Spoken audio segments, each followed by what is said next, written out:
This is Mommy and si Dad.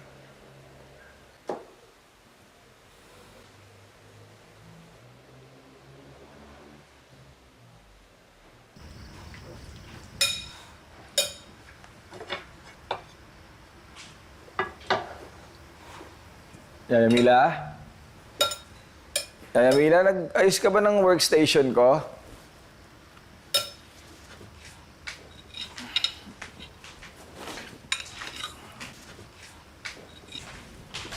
Ay, andyan ka na po pala.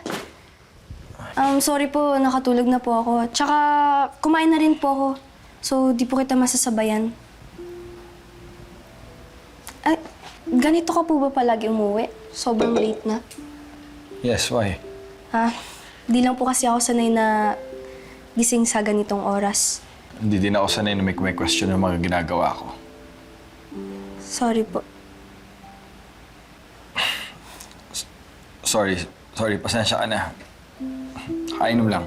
Pasensya ka na. Gusto niyo po ng kape? Sige. Gawin ko po kaya.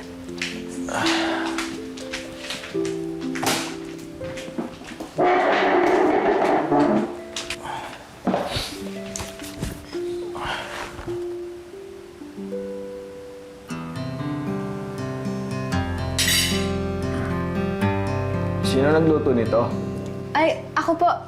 Tinuro yan sa akin ni Mommy kasi specialty niya yan. I know. Ha? Bakit kasi gumagawa ka pa dito sa bahay? Andiyan naman si Yaya Mila eh. Baka mamaya sabihin ng DSWD, inaalila kita. Alila?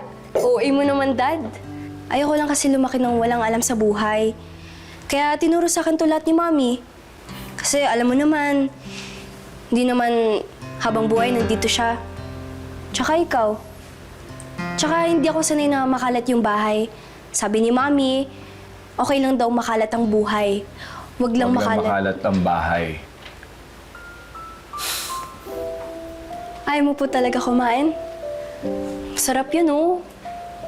Hindi ba nakaka-spike ng insulin yan? Kung dadamihan mo yung kanin. Tapos kinakain ka na, oh. Sarap niyan, promise. Sige na nga.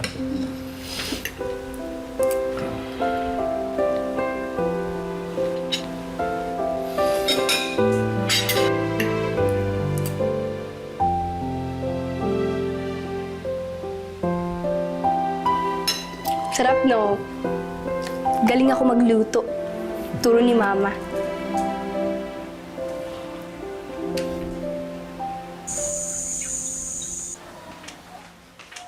Dad? Wala kang work?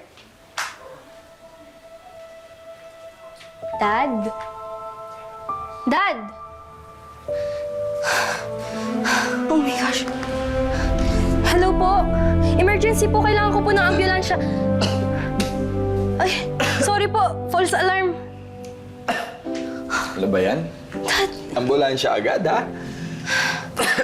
ano ba yan? Akala ko naman kung napaano po kayo. Lasing lang po kayo. Oo. Ganito lang naman ako tuwing umaga eh. Hindi po kayo pwede ganito araw-araw. Bakit ba, ha? Ano bang pakialam mo? Eh, ganito na yung buhay ko eh. Kailangan mo alagaan yung sarili mo. I mean, I can't be an orphan twice a row. Si Mami nga namatay sa disease. Tas ikaw rin mamamatay sa disease? Gaya-gaya lang? Saan ba ako gusto mamatay, ha? Aksidente? Murder?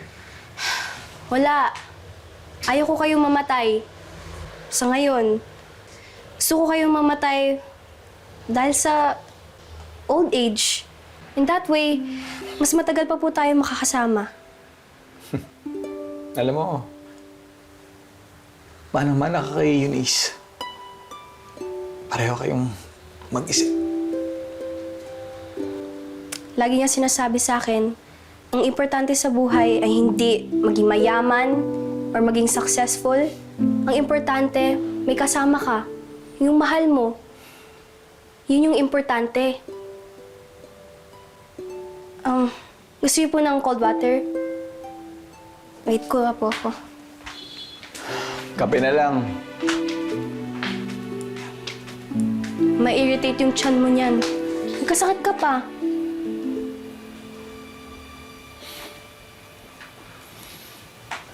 Actually,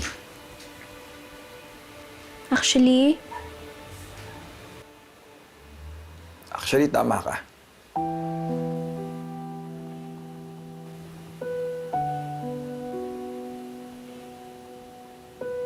Eunice was the greatest love of my life. Actually, hindi. She's the only one I loved. Wala na ako ibang minahal pa kundi siya lang. Pero siya rin yung the one and biggest heartbreak ko. Kaya siguro ako nung nagkaganito dahil sa kanya. She broke me into 1,000,000 pieces. Kaya di na ako nagmahal ulit.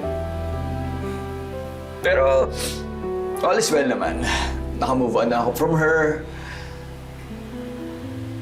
Pero yung epekto niya sa naging buhay ko pagkatapos,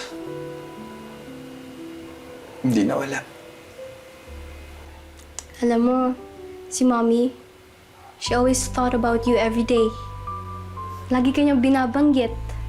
Sabi niya, her best days daw are with you.